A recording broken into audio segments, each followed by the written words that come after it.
the podcast, guys. Beyond the Metcon. We got Frenchie here, Adrien. Jean-Pierre. And we got Carlos, Coach Carlos. What's up, guys? Lambert, he got a new job. He works at No Bull now, so he travels a lot. And these guys are going to be the new co-hosts, I guess you can call it, whatever, for Beyond the Metcon. It's been a minute. We're hoping that we can get more on our regular schedule for you guys because it should be a lot more fun.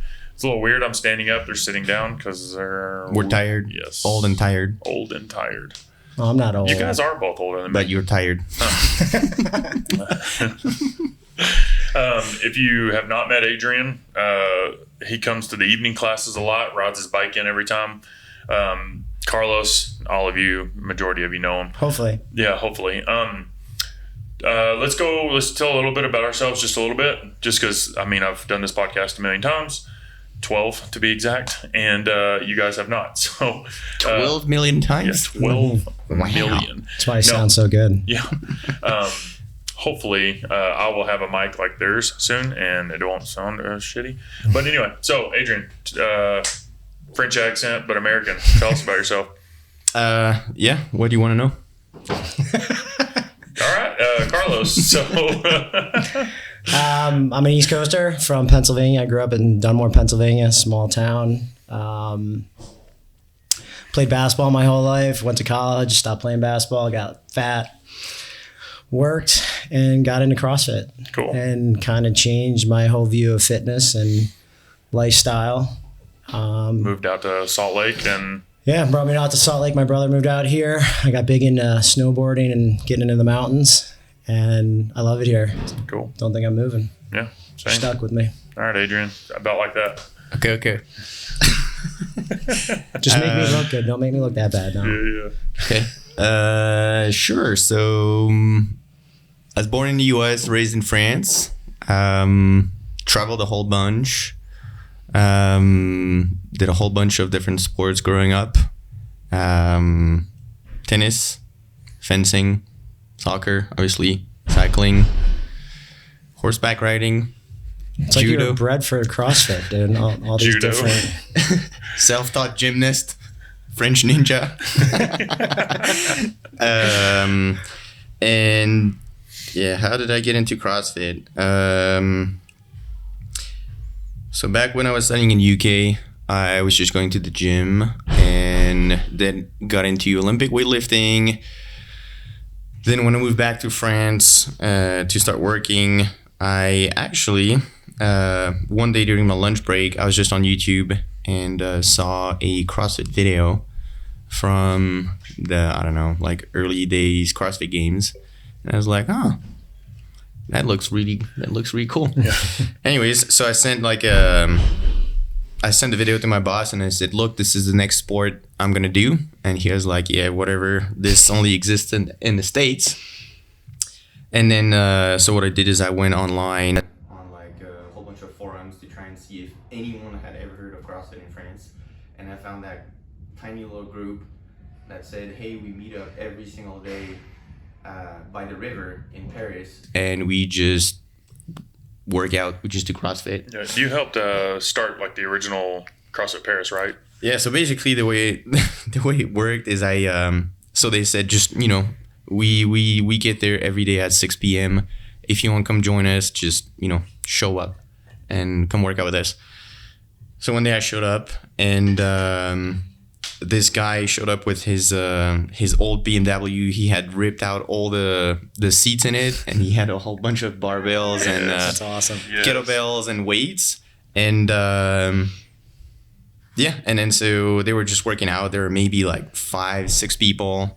And then I remember the very first time I went there, I just sat there and watched. And I remember that guy doing front squats in a Metcon with 135 pounds. And back then my background was the last thing I had been doing was Olympic weightlifting. And I was like, bro, this guy is struggling so bad. Such a weak. He's like, this is blasphemy. Well, how can you front squat This guy this? is so weak. And anyways, obviously I had no idea that obviously when you put weightlifting into a Metcon, it's a lot more challenging. Everything. Yeah. It's not as easy as just doing, sets of 3 or 5. Yeah. And then next day I came back and or I went back and then did my first Metcon.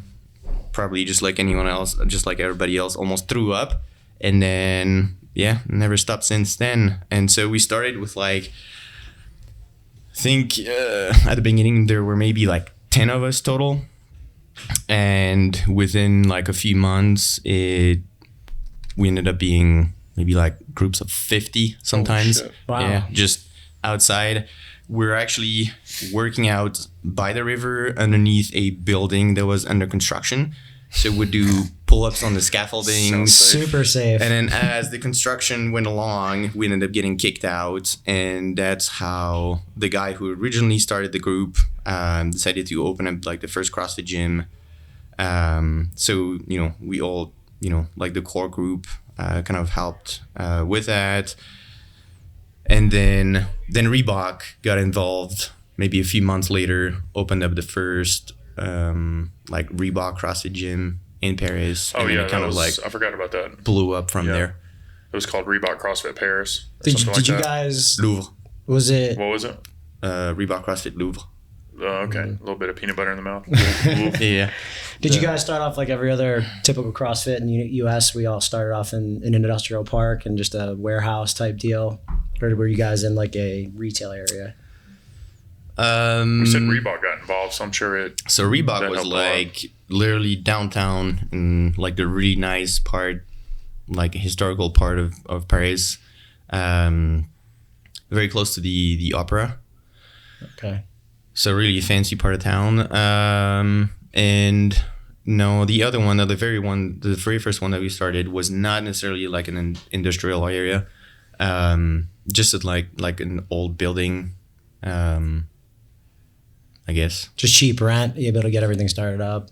Yeah, I don't think there's such a thing as cheap rent in Paris, but something like that. It's like Salt Lake now. Yeah, super expensive.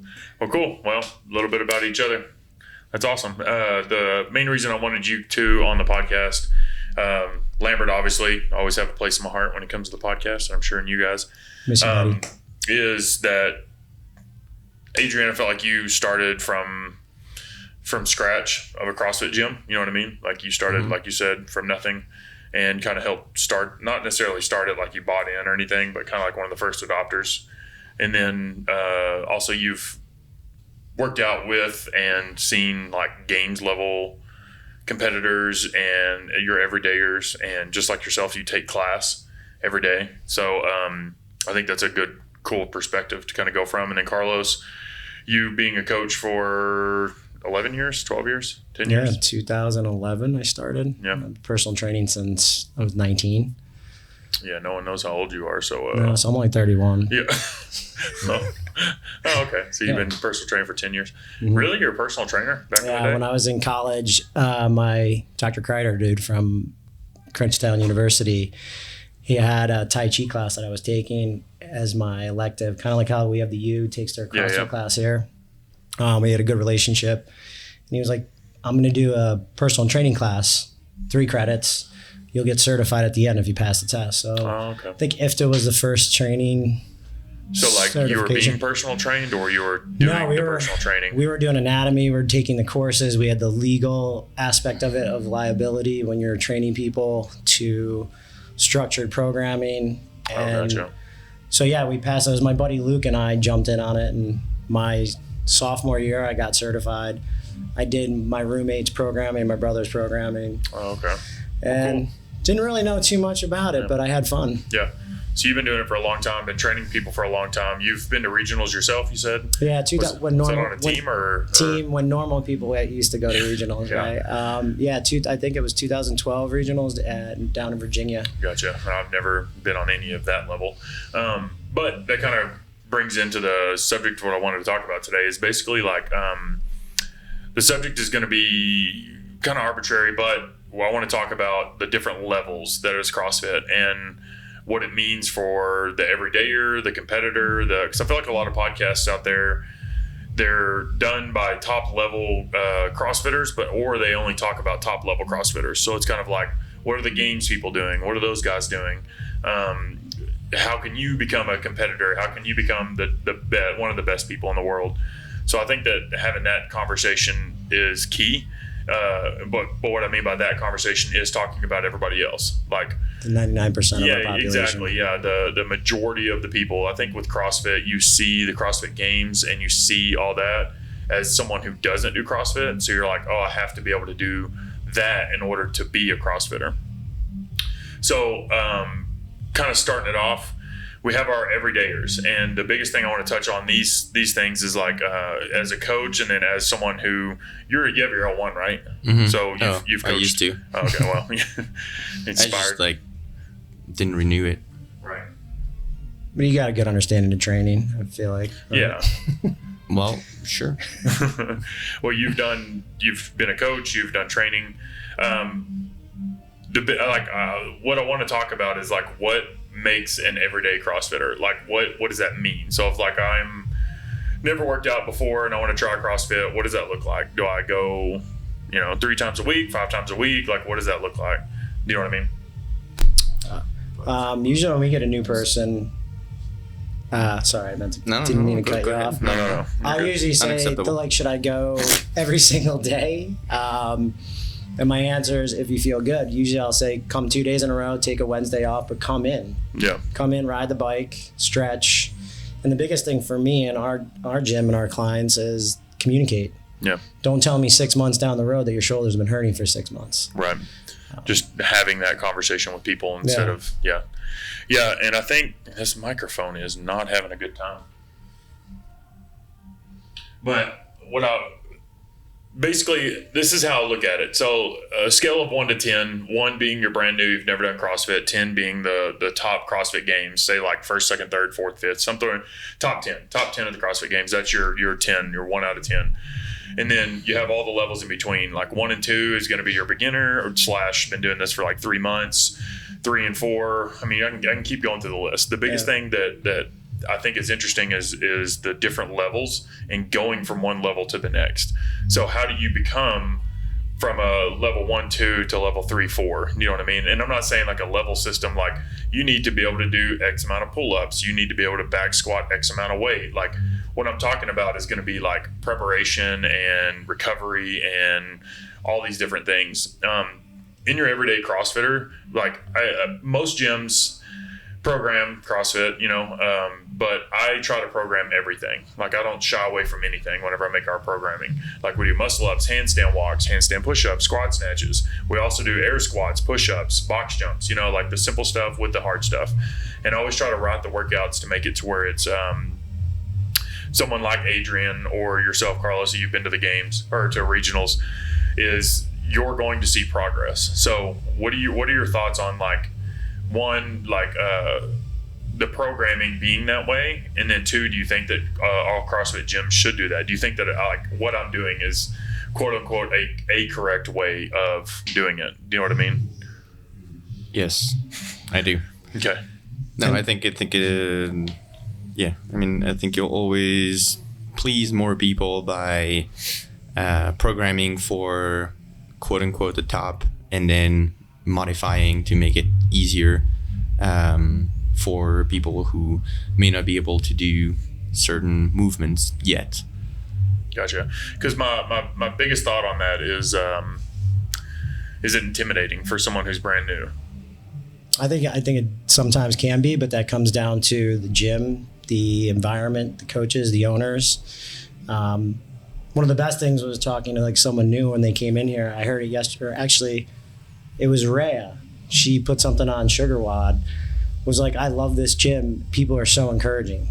I saw that. I was like, dude, that is what our gym is about. Yeah. Like, it's not just our coaching staff or people like Adrien at a higher level helping people out. The gym is there to support every single person, whether you're new, don't know how to move right, or you're not that strong. It's a welcoming environment that comes from the top down that you and Brett do. Yeah, and I always feel like it's an interesting conversation with other gym owners. Like I was listening to a podcast earlier today, and they were talking about someone had commented on the video on the YouTube channel, said that I tried to drop into a gym in this state, and every time I went there, I was either shunned away, they didn't do open gym, or they just didn't accept drop-ins, something like that. Yeah. I was like, man, that sucks. Like, that's not the CrossFit community that I think of whenever I think of CrossFit. It's gotten too rigid, where like you can't go to another gym or talk to anyone else. Or I remember some owners would get ticked off if you went to another gym to train. Yeah. I think the more welcoming you are that people are trying CrossFit and getting into shape, supersedes our egos of owners, coaches, and what we do. Right. I agree. Kind of coming back to the programming, I think as a general, and then you guys can chime in on all this, but I think the general thought for me whenever someone's brand new, at least for myself, was like it's called the hopper method. So basically you put all CrossFit movements, all CrossFit time domains, or should I say just time domains, meaning 1 minute, 3 minutes, 5 minutes, 20 minutes, an hour, whatever. Then you do variable of reps, like 1, 2, 3, 5, 10, whatever. And then you pull it out of the hopper. Like, can you do this? Yes or no? And for me, whenever I first started CrossFit, I had a list of things. So it was like butterfly pull-ups, bar muscle-ups, pistols, double unders, squat snatch, squat clean, split jerk, can I do these things, yes or no? Whenever you guys started, what was kind of your thought process? Like you said, Adrien, you're basically like, oh, this is the next sport I want to do. Was the CrossFit Games like where you wanted that to go, or was it more of like, I just want to work out? Well, I guess it depends on how competitive a person you are. So like, I mean you personally. Yeah. So me personally, I guess, I don't know if my goal was really to like make it to the games, but I definitely wanted to compete. Did you know about like local competitions and stuff before you? Yeah, actually, I probably did my first competition maybe like a month after I started CrossFit, and it was in Denmark. Did you win that too? I did not win. No. I think I did fairly well. I probably did like top 10, but obviously there were a lot of things that I couldn't do. And I just, as always, I was going to the gym, so I wasn't like super well conditioned, but I was fairly strong. But you put in the time for that. You were telling me that yesterday. Like you committed yourself to a strength program, and it didn't just come easy. Like that's what some people in the gym, when they see us doing stuff, is like, oh, it's so easy to do. Yeah. Like you put in the work. You started with Olympic weightlifting, right? So I did a whole bunch of stuff. So I did, started like when I was studying in the UK, I got into Olympic weightlifting, and I did a little bit of gymnastics as well. And then, so that, I guess luckily transferred fairly well to CrossFit. But yeah, I did want to compete. I don't know that I ever thought I would like realistically make it to the games. But yeah, I wanted to compete. Yeah, it's just like you saw it not necessarily as like a full sport, but as a sport, like something you wanted to compete in. Yes, because I guess every single sport I had done, until then, I always competed. Mm-hmm. So I guess that was just part of, playing sports. At least in my mind, there was no really such thing as just, going just to go without necessarily having like I don't know, that kind of a goal almost. Yeah. And Carlos, I don't know, were you kind of similar? Like once you discovered CrossFit?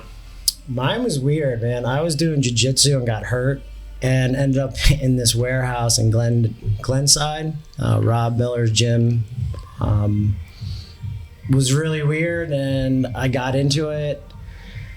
It was just, there was exercise for me at that time, even having my background, was like a task that I didn't want to do. I wanted to be in shape but not put any effort.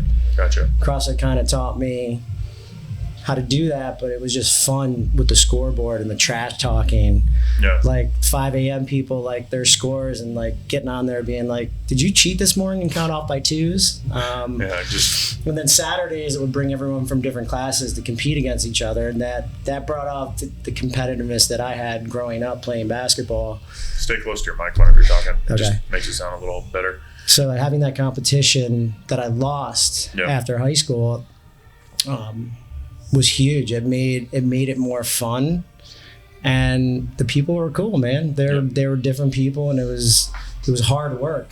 Yeah, the reason why I asked like what motivated you guys, because whenever I first started, I was just in a Globo gym, just a regular gym, doing like bodybuilding style stuff, and I was getting bored. Yeah, same. And a buddy of mine had showed me, at this point, 3 years prior, CrossFit, and I was like, oh, what was that thing? Found it on the website, started doing that. But it was just it was a way for me starting out to shake things up because I was getting bored. And then once I discovered the CrossFit Games, I saw it on TV in 2012 while I was a server at Chili's. I was like waiting tables and looked up. I was like, holy crap, it's on ESPN. Thought it was the coolest thing. So I was like, that's what I want to do. I want to compete. I want to become a CrossFit Games athlete just because I thought it was cool because I never played sports. But the reason why I asked that is because like I feel like CrossFit Games does a good job of bringing people in, but it also does a good job of pushing people out. I agree. You know what I mean? So it's like your beginners, your 1 and 2 on that level scale I was talking about earlier. I think for the general CrossFitter, like focus on the workouts. Like I always tell people when they come in, like I want you to work on the scaled. Once you can do everything scaled, what I have as a prescription, I have RX Master Scaled for anybody that doesn't come to our gym. And I want you to do everything as the scaled prescription of weights, movements, blah, blah, blah, blah. Next is Masters. Once you're able to get all the Masters things, your next goal is RX. So it's just kind of like working your way up a ladder, you know? It gives them a structure of what they can do. And if the person's like, I can't even do the scale, it's all right. It's fine. Right. We don't need to. Yeah. And so I think your everyday, like knowing as a coach for both of you guys, and then also just experience doing CrossFit, like if someone's brand new coming in and let's say they're a month to 6 months in, like do you have any pointers other than just keep showing up? You know what I mean? Like the basic shit that everybody always says, like just keep coming in and you're gonna do fine. It's like, okay, we've heard that before. But for CrossFit specifically, Yes. what you got? If you're gonna practice anything, not if, when, because you're gonna want to learn movements, whether it's double unders, handstand walk, ring muscle ups. The key is practice and consistency, but also to do it before the Metcon while you're still fresh, not after. Yeah. When you're exhausted. The best moment to learn something is when you're fresh, not when you're completely gassed. Yeah. So do your practice, just come in early instead of just staying for another 15 to 30 minutes after the Metcon. Just do it beforehand and you'll learn a lot faster. Yeah, I feel like there's and then Carlos jump in. I feel like there's I feel like it depends on the movement. Like I'll have people practice double unders when they're tired because they can typically, you stop forcing things and you're just tired. Stop thinking about it too. You're like, jump, double. But I agree, like trying to learn something like a squat snatch or like a marine muscle up when you're exhausted, like that, you're just doing more damage. I just start seeing certain people that have been doing that, and I'm like, dude, just come in early and do exactly what Adrien said, is take some of the drills that we've given. And I know you've talked about you're not a fan of drills. You're like, just try it. Try when you're fresh, and the skill could start to transfer over if you're trying and you're practicing. I feel like not necessarily like drills. Like, what do you mean? Like Adrien said, you don't like drills? Like, what do you mean? So, all right, let's take handstand walk as an example, which to me is kind of like walking on your feet, but upside down, right? Yeah. So I like to think about it as how did we all learn how to walk on our feet, which now is pretty much like second nature, right? We don't have to think about it. We just get up, get on our feet and start walking. How do we learn that? We learn that as a baby.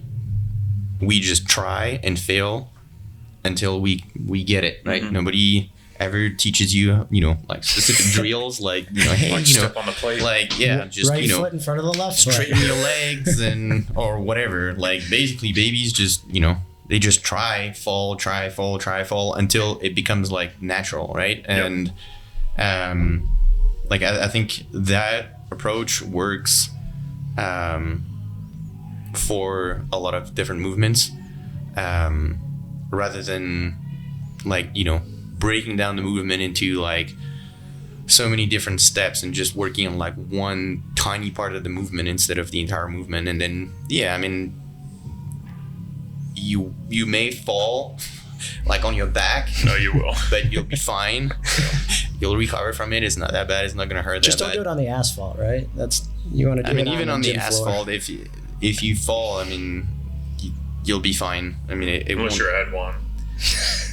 Even I'd one would be fine. If he's a guy that comes in the evening and he bumps his elbow and he can't squat for a week. But That's right. yeah, that being said, I think like for a lot of movements, just literally like practicing the movement. Obviously, everybody always wants for things to happen like, instantly. But I think just practicing the movement itself instead of, doing drills that sometimes don't necessarily, transfer very well to the movement. Yeah. I think that's I feel like very movement specific. Like if you take the ring muscle up, if you're just like get up there and try, but you don't understand the turnover, you don't understand. That's been the hardest part about gymnastics. I feel like with trying to teach people, like with a barbell, like a snatch, you hand them a PVC pipe, they can move it around. Yeah. There's no PVC pipe variation of a ring muscle up. And You they know usually what I mean? start doing bad habits like chicken winging, where that's. But I agree with you on like the handstand walk. Same thing with double unders. It's like there's all these different drills for you to understand, but it's like at the end of the day, you need to just fucking kick up into your hands and try to keep walking. That's how I learned. I ate shit numerous times and just kept trying and kept trying. That's exactly how I did it. The day I decided I wanted to walk my hands, I literally did it every single day on the concrete for like a month, and I fell a few times. And after falling a few times, I was like, well, I can't be falling anymore because it hurts. But I mean, So how do we transfer that info to all of you out there when they're starting off? Everyone feels like in the class is when something's going to work, and that's when they're going to learn everything.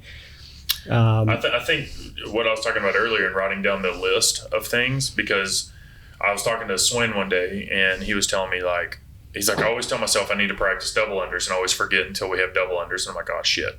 So he just does singles. Yeah. So I think having an idea of picking, like, I want to learn, like Adrien said, he practiced every day for a month. Yeah, It's just pick one thing. It's hard. Like I remember when I first started, I wanted to do everything. Right. And having some athleticism, some things came easier. But dude, pistols, muscle ups, snatches. I hated snatches. Yeah.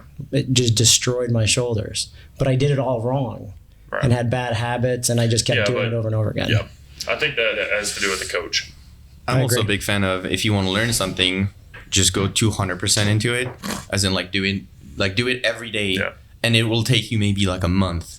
If you do it once a week, 2 times a week, maybe 3 times a week, it's gonna take you at least double the time. So if you want to be able to do something, obviously if you can, right, just do it as often as possible, and I think you'll be very surprised with how quickly you can actually learn things. I mean, our brains and bodies are pretty amazing, and if you really do want to learn something, just dedicate some time, because it's just not gonna happen by itself if you just do it casually, like maybe once a week.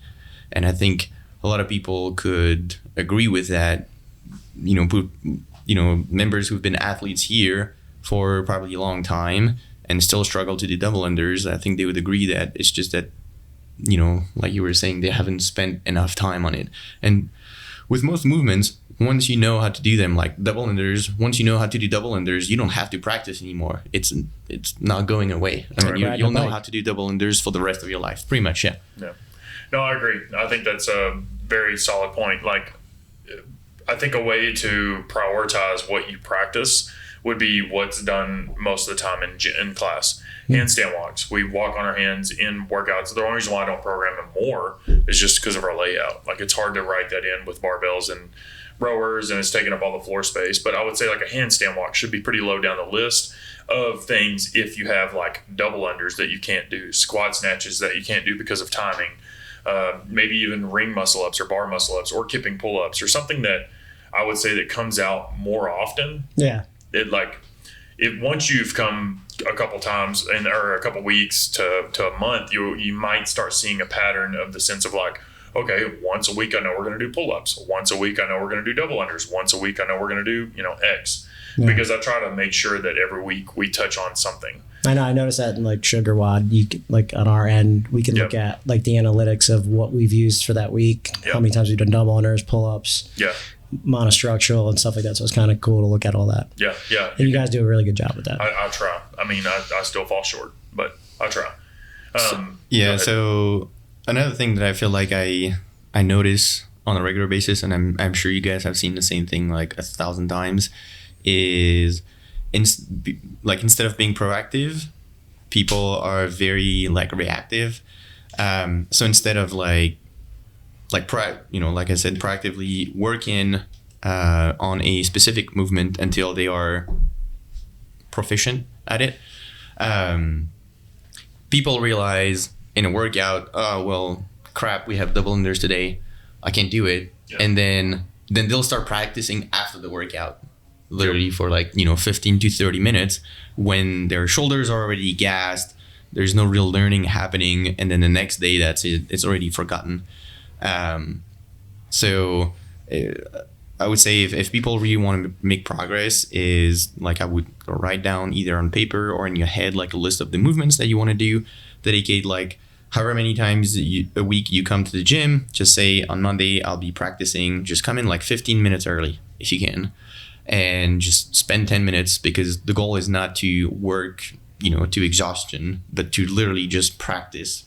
Practicing is not working out.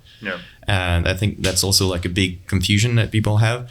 So come in, practice that movement when you're fresh, which is when your brain will learn the fastest, the quickest, and then do your Metcon, and then go home, and the next day practice either the same or a different movement, and so on and so forth. Don't just do it right after the workout where you basically felt like crap because you couldn't do a movement. Just after that workout, just go home, and then the next day come in early and practice what you were struggling with. I agree with that. I think that's a good little button on the end of that for like the beginners, for people coming in that are brand new, that's never done it. I mean, even for like for a lot of the non-beginners. I mean, like if I want to learn something, that's the first thing I'll do. Yeah. What I'm getting at is like thinking about the different levels and stuff, trying to like, if you're 6 months in, a year in, there's some people here that are 4 years in that are still trying to get kipping pull-ups, and that's just a strength thing. But yes, I agree. What I'm getting at is like for the next, like, okay, let's say you have basically checked everything off the list. Is there a certain point for you guys that you think that, like you did a competition within a month of doing CrossFit? I think mine was like within a year and a half. And that was just because I was working out of a Globo gym, and I wasn't in like a real CrossFit gym to know that I was doing shit. Yeah, if there's any competitions going on, it's not really blasted on a Globo gym area. Exactly. Like I had no idea. So like, what do you guys think about the next level? Okay, before we get there, like for a general CrossFitter that's working out 3 to 5 days a week, like, do you have pointers, anything for them? If not, we can just move on. No, I think what Adrien said was probably the best one, is practice. Like I tell people all the time, like I used to stay at the gym for a half hour with non-double under ropes that spun really quick, those big plastic ropes. Beaded ropes or whatever. And dude, that was miserable trying to get 25 double unders. But I did every day because I hated having to scale that or getting beat really bad. So putting in extra time, and then I think the message from everything we're all saying is being disciplined and consistency. That really is how you're going to get better and get to the next level. And kind of leaning into that next level thing. I think as a coach, gym owner, whatever, I think for me personally, whenever I look at someone, what I'm looking at is I want you to be able to do all the things, have the capacity to do all the CrossFit. That way, if I program it as RX, you can do it or some variation of it, and you have an idea. You're not avoiding that day to come in because there's muscle ups program. I feel like that's a general CrossFitter, like someone like as someone who just wants to come in and work out and do general stuff. That like I want to do. All the movements RX. I'm going to come in 4 to 5 days a week, and I'm going to try to eat clean and stretch. I fucking struggle with stretching. We all do. I like trying to put like a strength with stretching. But yeah, the next level you're talking about, like doing RX and coming in, is don't always think you have to RX. I still scale things. Yeah, same. Sometimes my body's just, I had a bad night's sleep. I tried to catch your ass on a run and my legs are killing me. So I was trying to catch Adrien. That was so white lightning over here. even though you're going to that next level, you want Catching your ass. Little Frenchy. Dude, I never sprinted so hard, dude. That hurt so bad. Yeah, you almost caught me. That was not fun. We're doing a team workout, and it was me and Adrien versus him and another girl, and it was her name's Steph, and it was Adrien came out real hot, so he set the precedence. But no, I think with CrossFit, there's this underlying lean into that doesn't need to. That I feel like not necessarily needs to be addressed, but it's just kind of like that's not important. The whole being a competitor and doing competitions.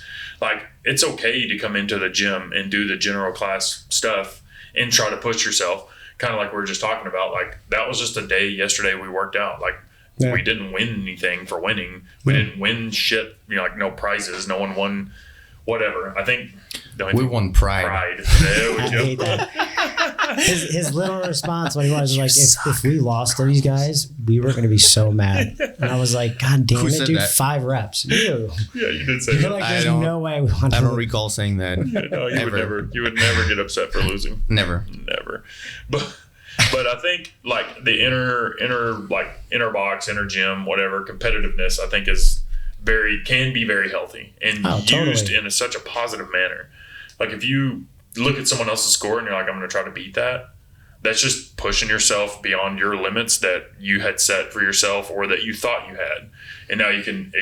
It's whatever. It happened this morning. I was angry this morning. I was angry this morning for like 3 seconds when I looked at Carter's score, and I missed it by 1 second. Really? Beating him. And there were so many times in that workout where I'm like, I shouldn't have rested there. I could have pushed. Yeah. Woulda, coulda, shoulda. Yeah. But then it was over. It was like, right. Because Carter's got a good engine, so like I like having those little parameters. And if you can look at that like kind of healthily, I guess is the word, then that can help you. It can help you a lot. Believe me, I get upset too when I lose. I'm like, and then I just move on from it, just because I hate losing. But at the end of the day, what workout did we do last Wednesday? Right, I have no clue. Yeah, so it doesn't really matter, right? Yeah, and like, dude, losing is healthy. Like, it makes you strive to get better. You can't always win, or it's not always like, oh, we just participate and that's cool. Like, there's got to be a winner and there's got to be a loser, and there's nothing wrong with that. Right, and that's what I was getting at was like for the next step, I would say once you come to the gym, that's now a habit and you're working out regularly, is try to find someone that's near your fitness level that typically places in the same place on the leaderboard around you every day, and try to beat them, because that's how you become better. And it leans onto that sickness wellness, what is it, fitness or the bell. Yes, the curve. I can't think of it. Is it fitness? Sickness, wellness, fitness. Come on, coach. Yeah. Come on, I think fitness is at and that's the other thing is like our games athletes, the all be all fitness level. That's like a sport. So but they're not. They're not, because sport is not healthy. Is not fully healthy for we're looking at longevity and long term. That's what I was getting at is you go from sickness to wellness. So it's like this bell curve, and there's area within the wellness area, and the goal is to kind of keep pushing that. Once you get a pull-up, let's get 10 pull-ups. Once you get a bodyweight back squat, let's get a bodyweight and a half back squat. Let's, or deadlift or whatever. Yeah, or just 2.5 pounds more than last year. Like, right. I have to keep reminding myself of not comparing myself to 10 years ago. Yeah, I know. I don't look that old though, do I? No. I try to compare myself to like yesterday or the week before, trying to look at what I did last year sometimes. Yeah. It's not realistic for me to keep achieving that sometimes. Right. But that's what and that's what I mean is looking at yourself, comparing yourself to yourself, but also like in a healthy way, looking at what other people are doing and being like, okay, cool, I want to get that. I want to do that. But don't let yourself make that into a negative. No, yeah. I mean, yesterday, Adrien made me do 275, and then he looked at my face. And what was the first thing I said when I got done lifting that? Yesterday being back squats. That's fine. He started laughing at me. Carlos's forehead veins were about to pop. Real nice. But yeah, I don't know. I feel like you can keep on improving you can keep on keeping on for quite a while. Right. Especially when, as far as like strength is concerned, just because it has so much to do with the development of your nervous system, and it's not as if, you know, like you reach 30 and then your nervous system stops growing. So I think it just all depends on whether or not you're still willing to put a certain amount of work. Pretty sure if you still worked out as much as you did like 10 years ago or even 5 years ago, you keep making progress. Not saying that, you know, it's a bad thing that people choose to work out a little less. Sometimes it's a good thing. It's healthier. But yeah, I think, I don't know. Like, I don't mean like I can squat 400 pounds last year and now I can only squat 275. Like, I'm still in that range of strength. Right. There's just certain days that I'm not willing to push it. And that's just me personally. Yeah, which is fine. I'm the same way. But like when I'm with Adrien working out, or like, I like that. Like, there's a little bit of push, a little bit more competitiveness in me. I do feed off of other people working out. Yeah. I'm not that's why I joined CrossFit. I'm not good at working out alone. Right. Yeah. And that's a lot of us. But so using that competitiveness as a positive instead of a negative, a lot of people kind of get caught up in being beat, and it completely ruins their world. For me, it doesn't make sense, because what I see it as is a ceiling. When someone's beating me, I'm like, oh, the ceiling's higher than I thought. Like when I see Adrien running or you running, Carlos, like, y'all are just flying past me. I'm like, well, there's a way. You know what I mean? Like, you can be there. Maybe not for me personally, but there's a way. That's kind of how I look at it, is that the ceiling is high. So when you see someone that is back squatting 400 pounds as a male or 300 as a female, it's like, oh, there's a possibility of being that. Granted, if you're someone like Presley that's like genetically blessed, it's like that's a rare species, right? Right. But it's doable. You know what I mean? It might take a lot. It might take a lot more than you're willing to give, and recognizing that. I don't know, that word sounded weird. Is very important, because like for me, I'm a very good puller. I'm not a very good squatter. So I struggle with squatting for strength, and the things I need to do in order to build that, I haven't done yet. So it's like, I know that if I wanted to build my squat, I need to do a lot more squatting. I need to do a lot more leg strengthening stuff in that manner, and I don't. No, we're all guilty of that. Like, we all like doing things that we're really good at. I mean, because it's fun. It's fun doing things that you're good at. Yeah. It's not fun doing things you stink at. Yeah. But I think that kind of gives maybe some of you guys like insight. If not, we can talk about this again later on. But I believe that that's going to be like your general people like coming into the gym. I just want to exercise. I want to be healthy. Come in for the hour, whatever. Cool. If you can come in 10 to 15 minutes early to practice the things we talked about earlier, I think you're going to be good. I think it's fine. What I typically do is normally whenever I squat, or used to whenever I squatted, or do cleans or any of those weightlifting movements, I always try to lift with someone who's stronger than me, which Adrien, my old boss back in Oklahoma, was that way. He was much stronger than me. So he would just spot me, or we would take the weight off. But I would always try to lift with someone who's stronger than me, because then I could see the ceiling was a little bit higher. And I was like, cool, I want to be where they're at, so I'm going to lift with them, and hopefully feel some of that energy, because that's all it is, right, Adrien? Mm-hmm. It's just energy. Yeah. Energy, pretty much, more or less. French energy. Call it Frenergy. Yeah, I think that's really important. Is just the vibe in the gym when there's a lot of people. Even when we have open gym, definitely sets the pace for me when I'm working out, and versus me by myself. Yeah, I'm good bodybuilding and just doing simple movements, single leg movements, where it's not putting too much effort. I'm working on like small things like for snowboarding or backcountry, split boarding. But like coming to the gym and trying to do this workout and not do it with the class today, I know my effort would not be near where it was. Yeah. That's just how I'm programmed. Yeah. And I think that's true for almost everyone. Like, there's some things like burpees, no matter who I'm working out with, I can't go any faster. But I believe in a thing called love. Just listen. No. I think working out with a class is very helpful, just because it keeps you accountable. You show up, coach is going to tell you what to do. you have other people suffering next to you. So you're like, okay, I'll push a little bit harder. Oh, dude, and you have respect for the people around you, man. Like when you're standing behind me and you're watching what I'm split timing on a ski erg, I'm going harder. Yeah. If you're not behind me, I'll try to reach that, but for some reason, it's just like, I feel like it's not a judgment. It's more like, I know you can go harder, so start going harder. Right. Yeah, that was on Saturday. Yeah. We're doing the interval class. Yeah. Yeah, because every time Carter would walk around behind me, I'd slow down like 2 or 3 seconds. I'm like, oh, speed up. But no, do you have anything else you want to touch on any of that specific topic, Adrien? No, I think you guys made a great point. Cool. Environment is key. I think very often who you work out with is actually even more important than like the type of program that you follow. Just because, if you're having fun, you'll make more progress.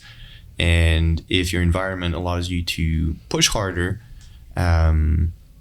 just because you think that, hey, that person who's working out with me.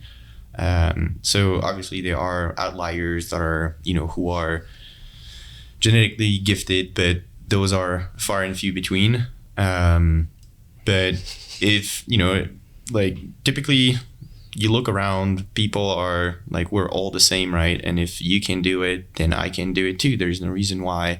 And so that, having that mindset, I guess, will allow you to, improve. Yeah. Obviously you should always be combined with having fun. I think that's also key. If you're not having fun, then there's no point.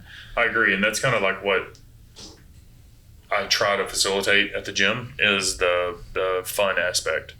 Because the workouts suck. They're hard. They hurt. You're breathing heavy. You want to quit. And that's why I tell everyone right before I turn the music up, have fun. I'm dead serious because like fun doesn't always have to be easy things or things that we super, super enjoy to do. Like for me, snowboarding, but I love going backcountry. That shit is not easy. And it's same thing with mountain biking. Yeah. Like I don't want to mountain bike because I'm not good at coming down, but put all that effort. Are you good at going up? Are you good at going up? No, I'm terrible at going up. That's why I ride the lifts. Yeah, you guys are real right with Carlos. I'm slow as hell, dude. He's not an uphiller. I sound like I don't even work out when I'm going uphill. Same, dude. Same. But hey, because I don't do it. You're having fun, right? Not that part. The down part I'm having.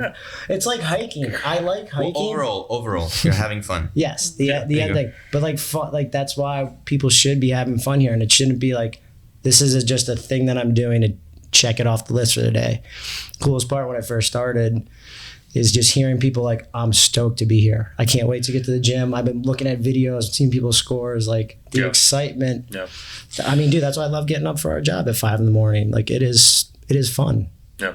Yeah. I really think and like sometimes if you're competing a lot, then you may need to do things that are not so fun just in order to get better, if that matters to you. But like if you're not competing, then I think having fun should be the number one focus. Yep, I agree, and I think that kind of dive a little further into what you just said. If you are competing, or if that's a goal, or if it's something you're like, yeah, let's try it out. Doing the stuff like you said is like doing extra conditioning on the rower, and even if you're doing that with a group, it still sucks because you're just sitting by yourself, basically suffering in a moment on a rower or bike or ski erg or running for long periods of time or doing extra accessory work kind of by yourself. But yeah, at the end of the day, that's what, I don't remember where I heard this, but it was saying that the perfect program is not effective if you're not having fun or you're enjoying it. But you could have a very mediocre program, and as long as you're having fun and working out against people and having an enjoyment while you're doing it or after or whatever, then you're going to see way better results than you would from the perfectly like to a T written program with yourself. Oh, I agree 100%. That's kind of like we're having that conversation with Steph. I've talked to her a few times, and she's been doing like I think Proving Grounds. Yeah, she's been doing that. And they have good stuff by herself. That's fuck. That's like 3 hours. Like Adwan was telling me yesterday that he was like, he come and asked me, he goes, "What do you do if you have rhabdo?" I was like, Okay.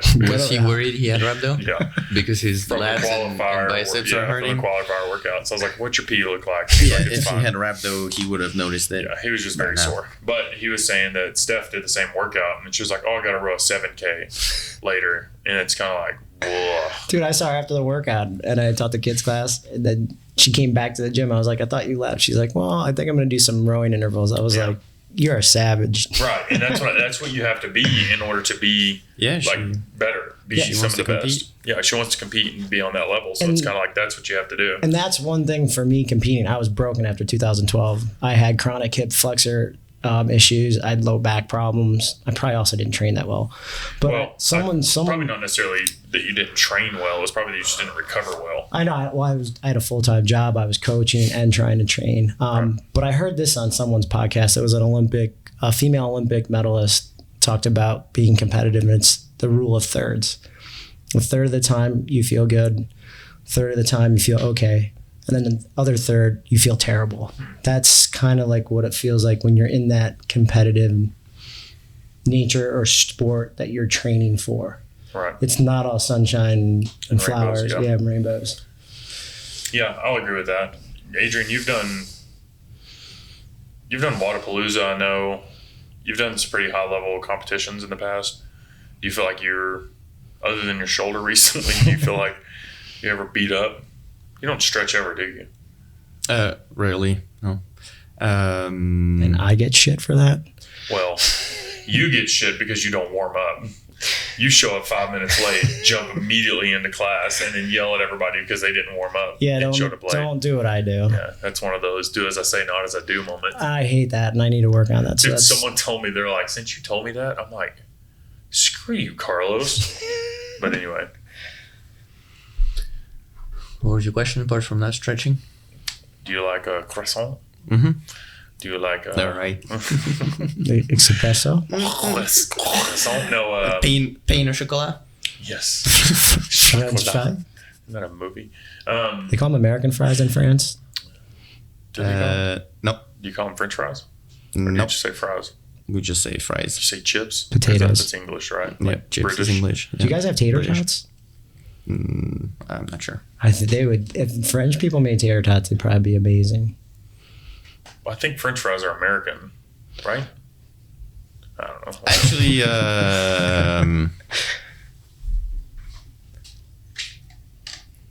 I think they may be from Belgium. Oh, really? I haven't. I might be wrong, but Belgium fries doesn't sound that I just made appealing. that up, so I don't really know. but Belgian fries. anyways, yeah, no, I don't really stretch a lot, just because I guess not saying that it's good, but I think we all have a certain amount of time that we are willing to dedicate to certain things, right? And I guess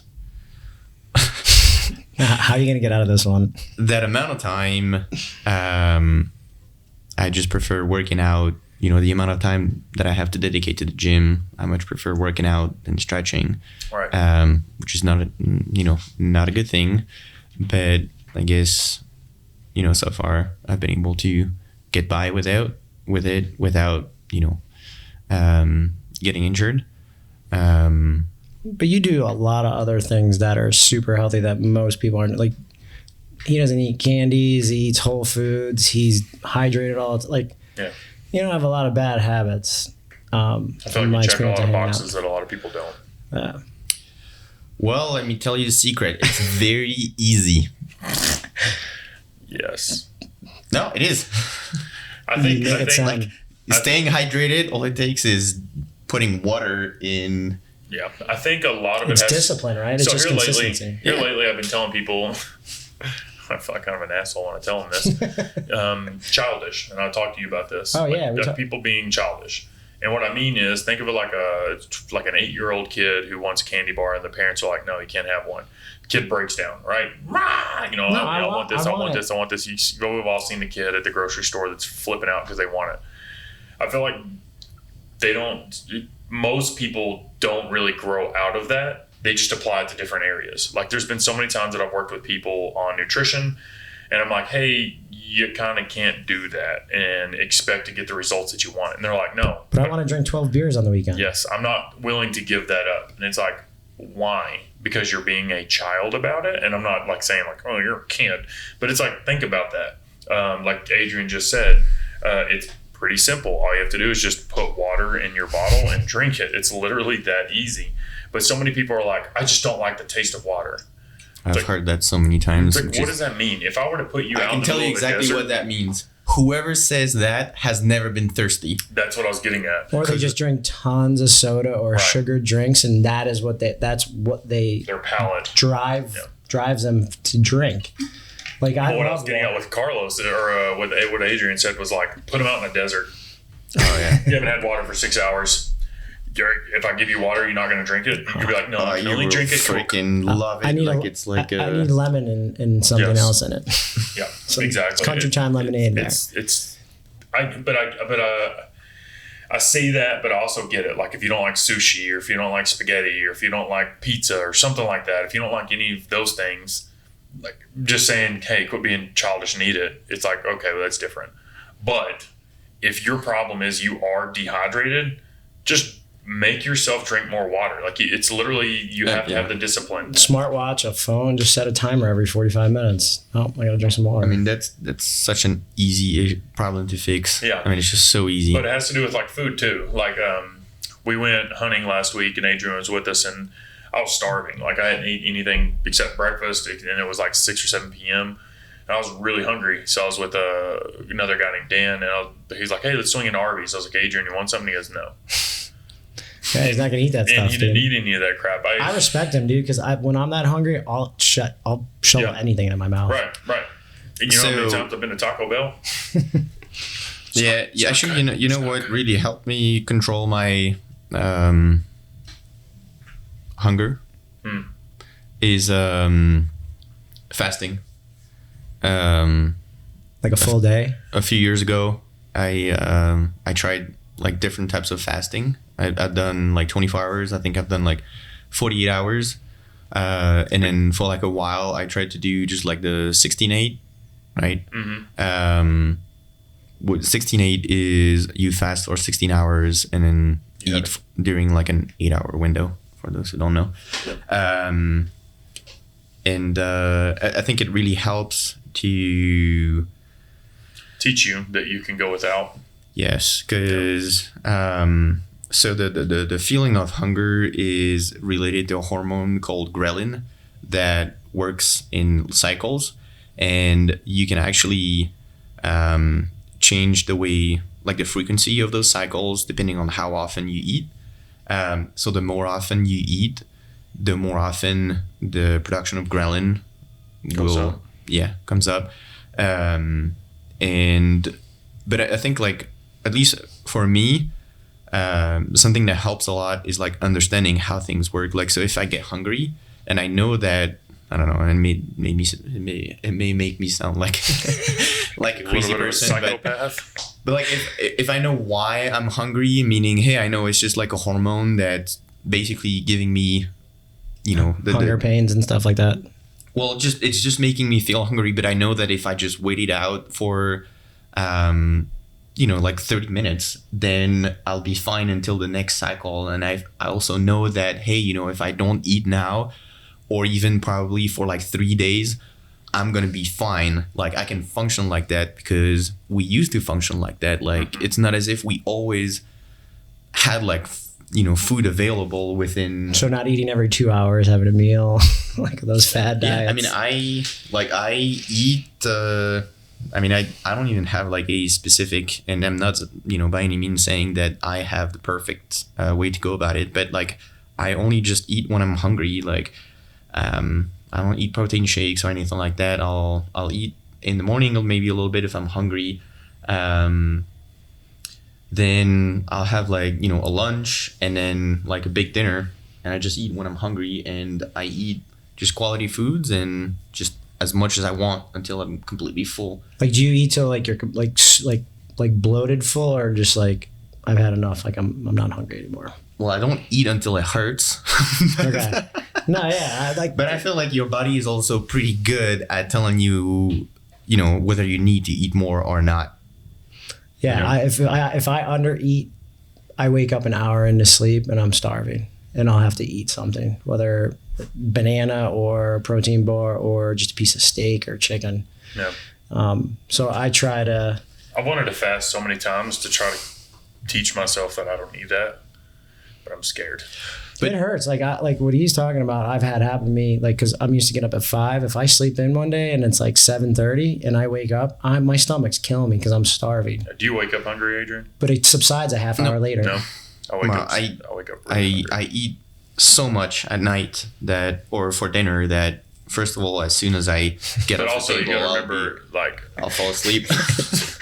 Doesn't he comatose that? You need to say generally what you eat. Like, you eat a lot, but it's like you eat a steak and just very nutritious French food. fries. French fries. Very nutritious food. Just as little processed as possible. Yeah. Because you eat relatively clean. Like, I rarely see, like, when we eat pancakes on Saturdays is about as bad as I see you eat. And that's why I'm saying, like, I don't want someone to be like, oh yeah, Adrian eats a ton of food before bed, and they're like, I ate 4 pizzas. It's like, okay. Yeah, that's not gonna be good. You're gonna wake up with some heartburn, some gas. So yeah, I mean, just stick to like normal food, right? Something that's, I don't know, if you have the means to do that you either cook yourself or have someone cook for you. Try to, I mean, I think it, comes down to being as simple as just don't eat any like processed crap. I'm not a big fan of seed oils. Animal fat is much, much, much better in my opinion. That's just my opinion. And yeah, I mean, I guess mostly my diet is mostly like, animal protein. So meat or eggs, fish occasionally. Not that I don't like fish, but I guess just I don't eat it as often. Right. And then with like some sorts of carbs, most of the time it'd be like potatoes or rice. White rice or jasmine rice, anything specific? Just white rice. Just white rice. Yeah, just white rice. I like jasmine. Yeah. Can you elaborate why you don't like seed oils? Like, just so some people understand, like. Because I know into the weeds, but yeah. I know. I just want to pull that out because a lot of people will cook with olive oil, or cook with almond oil and other like. So I think. I mean, so I'm not by any means like a dietitian or a physician or anything like that, but I think I actually don't think olive oil is too bad. But animal fat in general is just a lot more stable. Then because like a lot of the other oils can't handle the higher heat. The smoke oils, points, they're too low, so they let off free radicals in the system, causes havoc. And there's also like a lot of like misconceptions about like saturated fats that are supposedly bad for you, will clog your arteries, which is completely wrong. It's been debunked a whole bunch of times. Same thing with cholesterol. Sorry, keep going. No, I mean like I don't think we should necessarily get into the weeds. No, I just wanted to just jump into that and like touch the base of seed oils because Lemmy, who's our massage therapist, was talking to me about that. Like, use tallow, use just more like fat for cooking. Butter is butter too. Good. Yeah, so that's kind of what you elaborated super well on that. Like Carlos brought up earlier, like, Adrian, you do check a lot of the boxes that makes it to where it's like you don't necessarily need to do all the things. So if you're someone that typically eats like shit on occasion, like a few times a week, if not more, then you need to spend more time doing the stretching, doing those things, just because now you're fighting against yourself. Yeah, his body is like a well-oiled machine. It's like having a Mercedes-Benz and putting regular in it and not changing your oil. Yeah, it's going to eventually... Ferrari. Sorry, he's a Ferrari. Or if you drive a Tesla, I'm a Honda Civic. Tesla, Tesla, make sure you fill it up with gas. That's what a tire place told Adrian with his electric car. They couldn't do anything to it unless he had a full tank of gas. But so makes complete I think sense. what helps a lot with, at least in my case, with like checking the boxes, is understanding why, like we're doing certain things. Yeah. why is it better for you to eat certain things over certain things? Why is it better to make sure that you get a full night of sleep? Why is it better? And like, to me, it's more than enough, right? Like, if you tell me, so for example, one example that I use all the time, I feel like, is just like smoking, right? When I was in middle school, a group of, like, a ton of people smoking. Heathens. A ton of people Sons of smoking bitches. in Europe, especially in France. And Chucking so cigarettes or crack. cigarettes. But so, and kids will start smoking very early. But so I was in middle school. They had a team of, like, nurses and physicians who came to the school, and they did, like, a little presentation and said, hey, smoking is not good for you. You're literally just smoking, ashes. You're just breathing in ashes, and it'll make your lungs look like this, and then you'll have cancer, and then this and this and that. I was like, all right, that makes sense. I'm not gonna smoke. Yeah. Yeah. And it's literally like, and so I feel like, That's what's sometimes interesting if is you- there's a lot of stuff that people say that shit, like, don't do, like, processed foods. I know all those things, but for whatever reason, I'm like, yeah, an Oreo sounds good. yeah, Well, because those guys are all smart how they advertise what they put in it. It's addictive. Yeah. Right? Like, sugar's more addictive than what was it, cocaine or Yeah, something like that that? ended up being debunked, but That was yes, I debunked. know what you mean. But so But yeah, I think as someone starting out, or if you're still early in your workout career, or not career, journey, or even been doing it for a long time, like Adrien said, like, checking the things off the boxes, checking the things to make sure you're doing the right things, like get enough sleep, make sure you're trying to eat less processed foods, practicing regularly the skills that you want to learn, and then coming in regularly is the biggest things, and you'll be very surprised at the results that you can get from that. yeah, I totally agree. And it's a lifestyle change. Like, Yeah. I remember when I first started, I was watching TV foam roll, and my roommate's like, what the hell are you doing? I'm like, dude, I'm sore. Yeah. I can barely sit on the toilet. Right. And So then you're just- stretching and foam rolling. Yeah. Yeah. But I agree. All right, fellas. I think that's we touched on basically a pretty good amount of level of CrossFitters. I think that we stepped away with a lot of good little nuggets. You got anything else you want to end it on? No, dude, it's just been a pleasure being on here, man. I look forward to doing this more often. Yeah. E3 on? yes. I love his yes or no. Yeah. Oui. All right, guys. See you next time. Later. Peace.